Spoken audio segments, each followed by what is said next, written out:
Welcome back to Boilers and Beyond.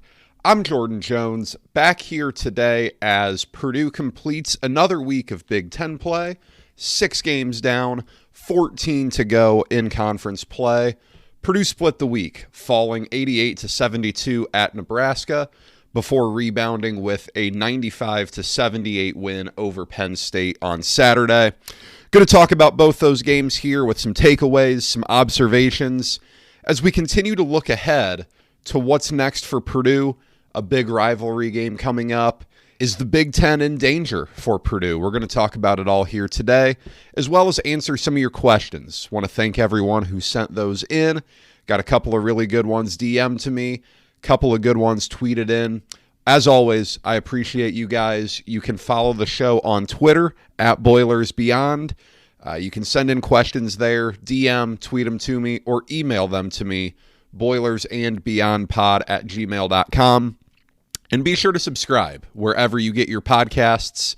Obviously, there is going to be quite a bit to talk about with Purdue basketball over the next 2+ months. Be sure to subscribe so you don't miss a thing. And we'll sprinkle in some football content in here and there as well. But, as I said, Purdue splits this week. A 16-point loss at Nebraska, 88-72, followed by a 17-point win over Penn State. Look, I don't want to get too into recap of these games. You all watched them. You've all digested them. Nebraska shot really, really well in that game, over 50% from three, a team that is not known for its three-point shooting. However, it also did some really good things on the defensive end to neutralize Zach Edey and to exploit some of his defensive weaknesses. I thought Rink Mast is that type of big guy that can give Zach Edey some problems. And you saw Rink Mast do a really good job at giving Zach Edey those problems in that game. Look, it is what it is. Zach Edey's a fantastic player, and you saw what he's capable of. He might be a back-to-back National Player of the Year, but that doesn't mean that there aren't some deficiencies that can be exploited. I thought Mast did a good job of that. Defensively, Nebraska just put a ton of dudes on Zach Edey and dared Purdue to beat it from outside. And while Purdue shot well, it turned it over enough and, didn't get enough offensive rebounds to the point where, look, it was enough for Nebraska. Casey Tominaga was insane.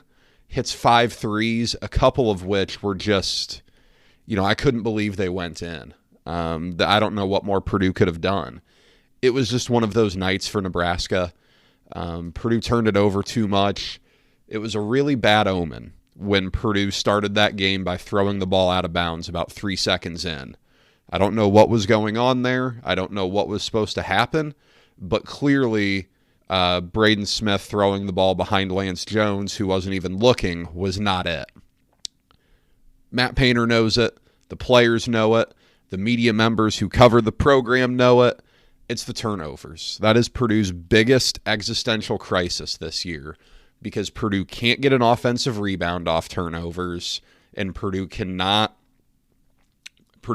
get a good shot when it turns it over, because Purdue is still one of the most efficient offensive teams in the country. You have to be better with the basketball.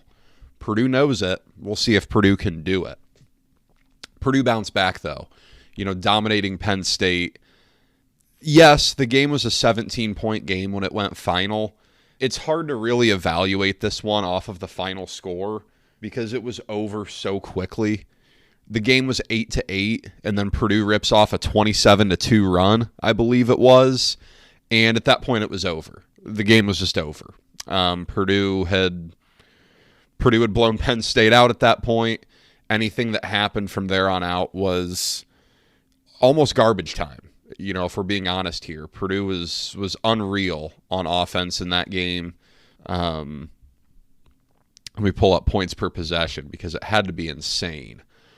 Purdue was, 1.37 points per possession. That's wild. That's really, really strong. It's hard to say a ton. It was good to see Purdue rebound from a frustrating performance against Nebraska by just blowing out Penn State. Penn State's not good, and I don't want to really get, Purdue shouldn't be beating its chest too much because it blew out Penn State. That's a really tough place to win. Micah Shrewsbury kind of had the perfect storm last year there with a bunch of really old players. A guy who I think got drafted in Jalen Pickett. Seth Lundy was a good player. Miles Dredd could shoot it. Andrew Funk could shoot it. Who am I forgetting? They were old. They were good. And now they're a complete shell of what they were last year because, your guys like Keba Jai followed him to Notre Dame. Like a commit and Logan Imes follows him to Notre Dame. I'm sure there's more that I'm not thinking of right now, but the cupboard's pretty bare there. Penn State's not good. We'll see what they can do in the long term, but Purdue did what it needed to do. You saw Zach Edey put together a 30-20 game. According to Rob Blackman on the radio, that was just the 10th time in Purdue history that someone has put together a 30-20 game. Second time Zach Edey's done it. He did it against Minnesota last year as well in that game at Mackey Arena. Obviously, Joe Barry Carroll did it. Caleb Swanigan did it. Not sure who else, but he bounced back from a couple of subpar performances. And I say subpar only by the ridiculous standards that he's set for himself. Zach Edey goes for 10 points, 15 boards against Illinois. Zach Edey goes for 15 and 7 against Nebraska. These are underwhelming stat lines for him, but only for him. 15 and 7 is a really good game for almost anyone else in America. That's just the standard he's set. He's unreal. He was honored before the game for having his 1,000th rebound at Purdue. Just the second player in Purdue history to do that. We're watching something special. Enjoy it. Enjoy it. There are only so many more times that Purdue fans are going to get to see Zach Edey suit up, and it's been a pleasure. It really has been. Something that I struggle with here, I really think Lance Jones has been an awesome addition for Purdue, but at times the shot selection remains, at this point, it's something you just have to live with. I don't know that you're really going to rein it in too much. He is shooting a ton of threes. I've got the stats pulled up here. He's taken 95 threes on the year. That is about 5 threes a game, a little more than that by my math, which is not great.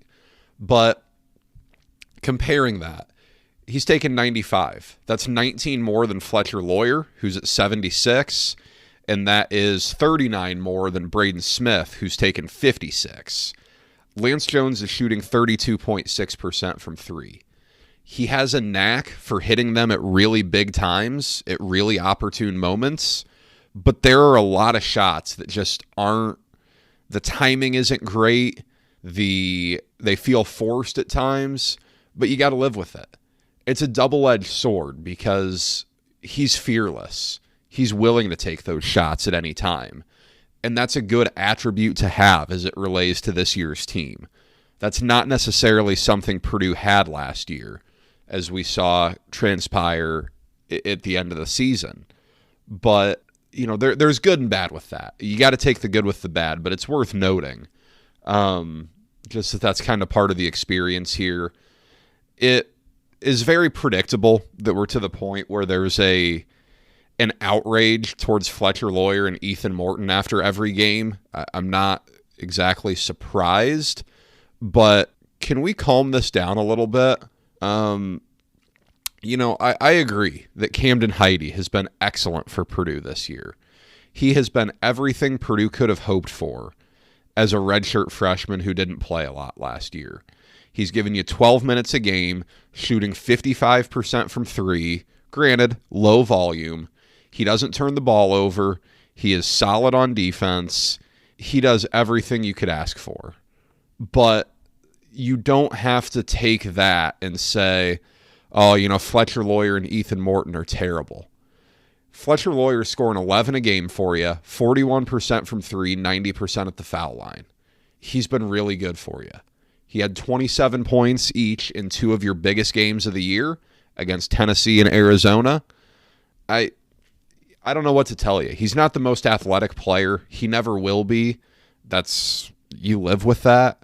But he's not out there killing you, contrary to popular belief. He had a lesser game against Nebraska. Okay. But some of the outrage towards Fletcher Loyer is ridiculous. And with Ethan Morton, it's this dynamic where there's this outrage towards Fletcher Loyer for not being a great defensive player, but then Ethan Morton comes in to play good defense, and the outrage shifts to him not being a great offensive player. I don't know what to tell you here, guys. This isn't NBA 2K where you can just create a player to be unbelievable everywhere on the court.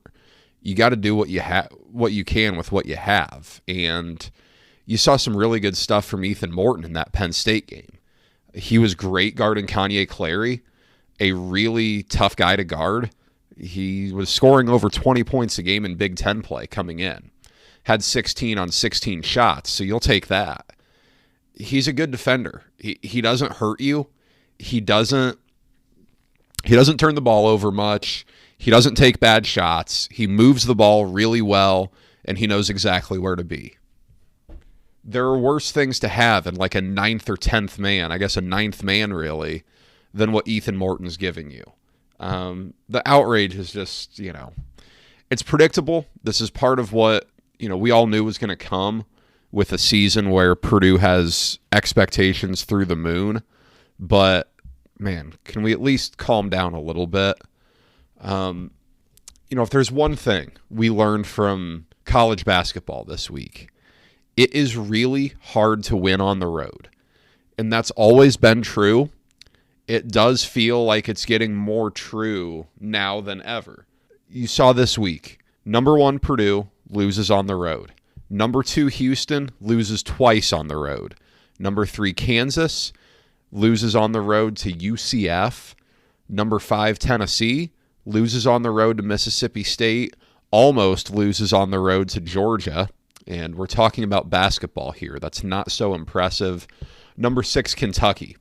All of those teams lose on the road. 5 of the top 6 teams combined to lose 6 times on the road this week. Is the sky falling on all of those programs? Are all 5 of them doomed? I don't think so. Maybe, but I don't think so. It's part of what you just take with college basketball now. I think the COVID year and having more old players across the board in college basketball plays a big role in this. I don't have some, empirical data to go prove this, but I think it's a pretty easy place to point. I'm not criticizing the players who use it. You absolutely should. And for Purdue, Lance Jones is using it. And that, really for the first time, Purdue's being helped out quite a bit by a COVID year. It really worked against Purdue 2 years ago when it didn't win the Big Ten, when Illinois and Wisconsin had COVID year guys and Purdue didn't. Last year, it didn't really matter, but Purdue didn't have that last year. I guess David Jenkins, but it's a fair place to point in this. You're seeing it across the board in college hoops. Purdue's not immune to it. I don't think anyone is. Time will tell, but I think you're just seeing the road become more and more difficult in college basketball, especially, in the Big Ten and the Big 12, where you have some of those pretty tough environments to go play in. Nebraska is not a basketball power historically, but that fan base gets into it. They support the program a lot, and you saw that on Tuesday night. Just big picture here with the Big Ten. I know that some fans care about the Big Ten, some fans don't in terms of winning it. I will talk about it because I think it is relevant. I think it's important. Purdue's putting itself in a bit of a precarious spot here, not necessarily by all the fault of its own. I mean, it's 4-2, and you want to be better than that. But Wisconsin just keeps on winning. Wisconsin they're kind of rolling right now. They haven't lost a game since December 9th, and they are 12-1 since November 14th. Pretty good. Skyrocketing in KenPom up to number 10 nationally. I'll tell you that they're a solid team. It's one of those Wisconsin teams, and we've seen this for a long, long time now. It's one of those Wisconsin teams that I think we're going to just sit here and look at in February and just say, how are they this good? They don't look like they should be this good, but they are, because that's what Wisconsin has done for a long time now. The road losses are going to happen. I think they're going to happen to Wisconsin as well. Not winning the conference title would be underwhelming if you're Purdue. It's not the be-all, end-all. This season is going to be defined by what happens in the NCAA tournament, but it'd be a little underwhelming.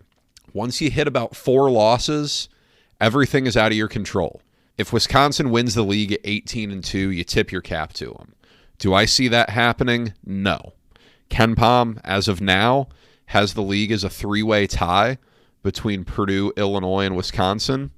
We'll see if that ends up playing out. Has them all at 15-5. We'll see. But just something to keep an eye on in the big picture of things as Purdue gets ready for another road game in a tough environment, heading down to Indiana, a spot where, look, Purdue's lost 2 years in a row down there. Purdue's lost 3 of 4 in the series, something that, really Purdue hadn't struggled with for the better part of a decade. Between the end of the Cody Zeller era, with that team that just obliterated Purdue twice in 2013, until the end of the Archie Miller era, Purdue lost 1 game to Indiana. That's 8 years or so? 7, 8 years. Then last year, Purdue loses both. The year before that, Purdue splits. Assembly Hall's not an easy place to win.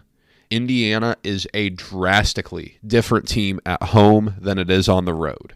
I know that's kind of the theme of this episode, but it's really true with Indiana, especially in games where there's a pretty strong crowd at Indiana.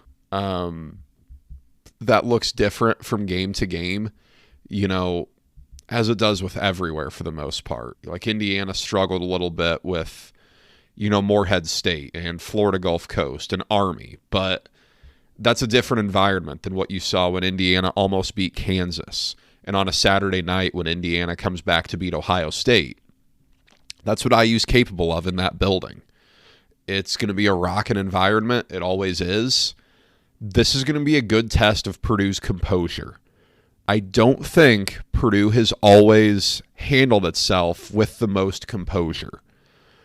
I think at times Purdue can really get affected by the calls officials make, and I understand it. Everyone does. The fans do. I'm sure the coaches do. Purdue can let that show through at times.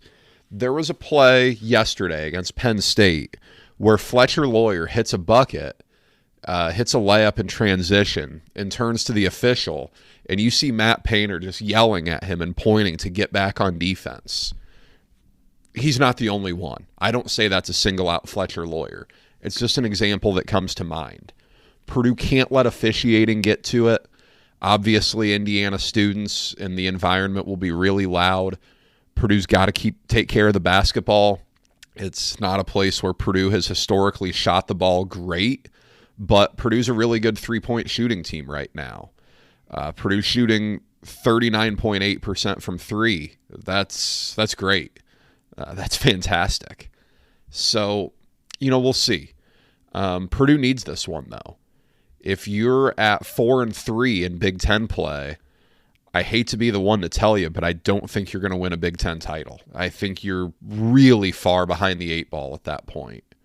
It's one that I think, rivalry games always probably release more energy than they should.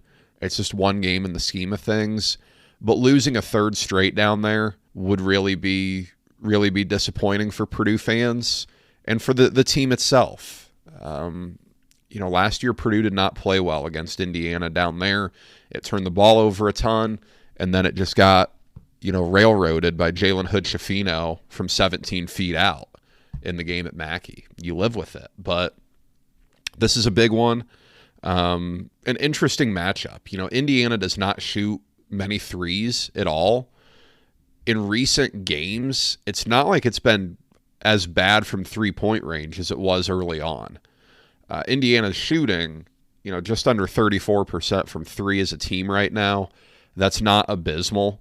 It's not great, but it's not abysmal. They don't have a ton of players that terrify you from three-point range, but, Malik Renew and Khalil Ware can step out and shoot on you. Mackenzie Mbako can, he can get hot. Trey Galloway's not shooting well, but you saw what he's capable of last year.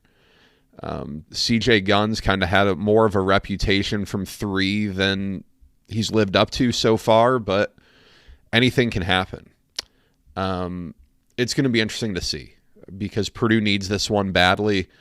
It's, one where if Purdue can really exert itself early on and Zach Edey can rack up some fouls on Indiana's big guys, I think you love where Purdue's at because Indiana doesn't have a ton of depth there.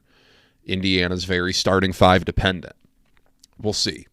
Let's get into the Q&A here. I guess, Purdue does play Iowa next week on the road. That's a Saturday game. Iowa can get hot on you, but we saw what Purdue did against Iowa's defense, or lack thereof, the first time they played. Purdue doesn't turn the ball over against that, three-quarter court pressure. Purdue's going to be fine. Q&A, though. When Purdue loses, it always seems to look like a different team on the floor, discombobulated, lacking effort, and unable to get into a rhythm on offense. I understand they're just kids, but shouldn't Matt Painter be able to motivate these guys after losses to give their best effort every night? When does his ability to lead the team come into question? And just for reference, I got this right after the Nebraska game, as you may expect. I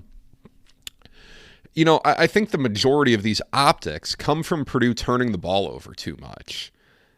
You combine that with struggling defensively, and I think that's where you get it, because the two losses Purdue's taken this year, it's turned the ball over a fair amount, and it's struggled on defense. You saw Boo Buie go ballistic as Northwestern shoots 50% from three, and you saw Casey Tominaga and Rink Mast kill you as a Nebraska team that shoots, what are they at? They're a 34% three-point shooting team that shoots 14 for 26 from you from three against Purdue.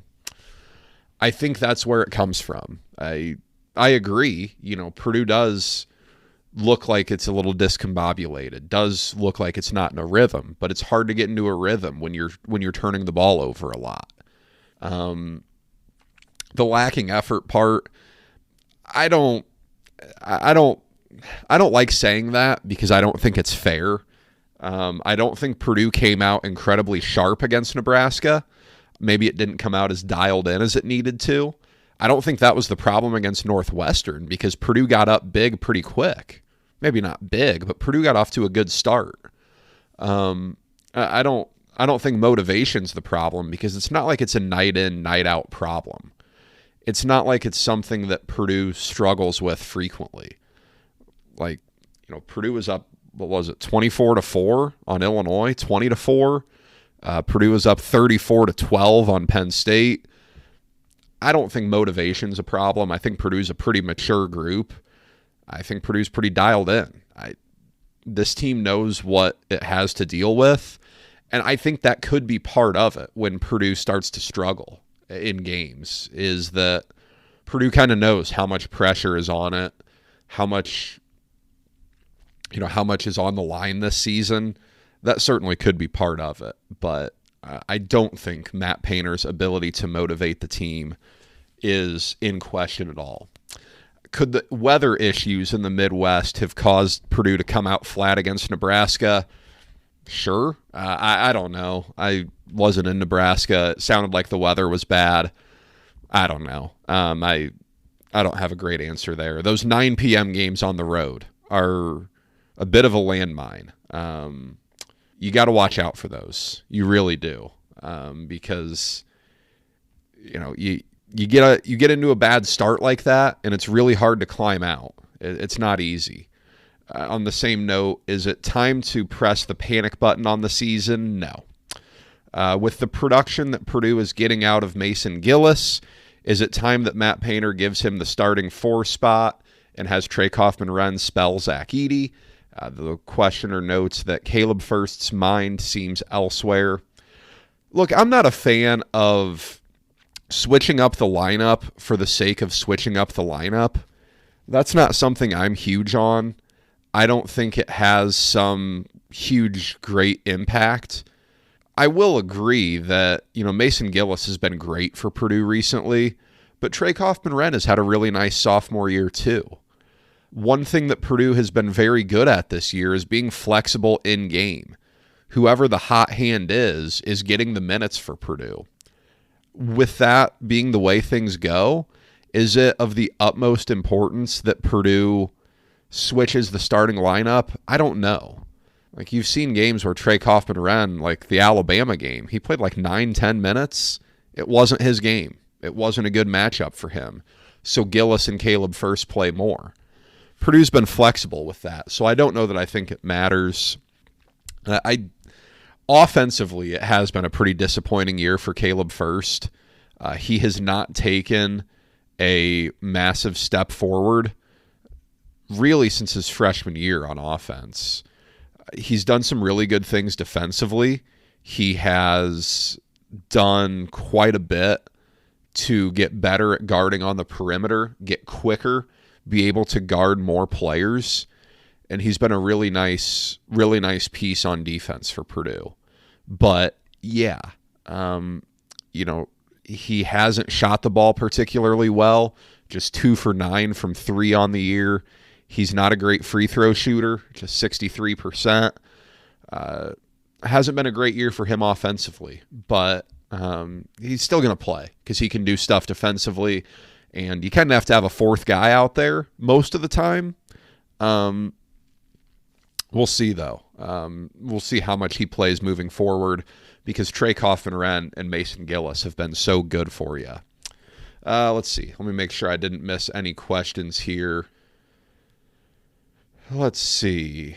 Looks like that's about it. So I did want to close on one thing. On Monday night, college football as we knew it ended with the national championship game marking the end of the 4-team playoff, conference realignment. The next time we play college football, the Big Ten will be expanded, all of that. Nick Saban retiring this week really continued to proliferate that. Continues to be an example of it. This is the greatest coach in the history of college football stepping away. Purdue fans can take solace in the fact that Purdue has won 3 in a row on Nick Saban. And Nick Saban will retire on a 3-game losing streak to Purdue. But it's always notable when the greatest to ever do something walks away, or one of the greatest. It sent ripples around college basketball when Mike Krzyzewski retired at Duke. And it was time. It was absolutely time. Whether he's the greatest to ever do it, you can debate it. In football, I don't think there's much of a debate. I think it's clearly Nick Saban. He changed the sport forever with the way he recruited, with the sheer fever with which he recruited and stockpiled elite talent. That was the name of the game. And that's how he had the most dominant run that we've ever seen in college football. It's not like it's something that impacts Purdue. Purdue doesn't really play the same sport as Alabama. Purdue's not in the same conference, but something noteworthy. Hats off for an unreal career. College football won't be the same without Nick Saban. And there aren't that many guys where you can say that about, but he is certainly one of them. So that's all I've got for today. Thank you all for spending your time with me. I appreciate it. Stay warm out there. It is freezing. The wind chill here in Indianapolis is like -18 as I record this. So stay warm. Enjoy a couple of Purdue basketball games this week, and I will talk to you next weekend. Take care.